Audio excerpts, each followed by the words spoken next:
always appreciate the sound of the Boxer engine. Not a 1.1 gen GT3 RS. To be honest, I don't even know if we need to do an intro of one of these because we've done already quite a lot with them. On Cup 2 tires, and that's kind of it. For the rest, fully stock, so 500 horsepower, PDK, and actually aspirated almost 9,000 RPM. It should be 9,000 RPM, right? Or is it just shy of? Just shy off. Yeah, it's barely there because I was trying to go to 9,000, then we hit the rev limiter. But yeah, no, otherwise very nice. Already did the lap. The car felt a bit understeery to me, but that's something that you said as well after driving in Spa. So it's not me complaining, it's me giving feedback. So that's kind of it. It was lots of yellows, so enjoy the lap that was there. Thank you very much for the opportunity. Always good. Thank you for the opportunity. Yeah, and yeah, have fun listening to the fantastic symphony of the Flat 6. PDK Sport? I'm on manual anyway.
proper alignment on it. Okay.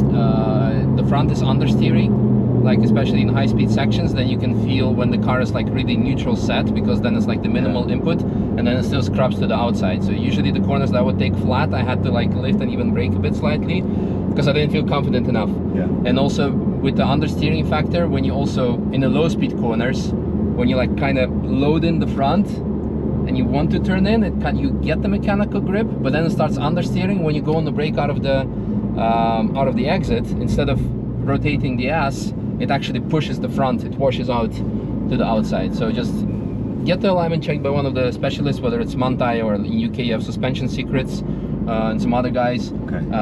They do usually like a very good job, and that will make you feel like so much more confident with the car. Okay. Because like you will feel it on any speed level. Like you know, you don't have to be like pro level or top level driver, even like with some. Is this the C63? No, it's a GT, I think. Yeah, it is. I still need to see the new C63 because they're non-existent. Nobody wants them. Yeah, so that's my only recommendation to you, to have like a proper track alignment. You know, it's funny, everything you're saying is bang on, because in my experience, what I felt at Spa a few days ago, coming into some of the corners, it was understeering, and I was like, I shouldn't be doing this. Yes, and you're thinking it's Porsche, it shouldn't be doing this. Right, so I went and I started playing with tire pressures, making them softer, trying them harder, just to see if that had anything to do. So it's really the alignment. Yeah. Just get it like really, like I said, to anyone, just to go to any like specialist, whether you're gonna do it here or back in UK, whoever knows what they're doing with the GT3s or GT3 RS, and it's gonna be night and day difference, because everything works out of the factory, you know. But alignment is the big thing, and then after that you can do different pads and lines and optionally suspension, but really the alignment is something like really safety aspect, even not even so important. so it's okay, so thank you for that. Yeah, you're welcome. And, again, just incredible. Thanks. Yeah, And, I mean, we had some yellows, but it was it was good. Thanks a lot. It was good fun. Cheers. Yeah.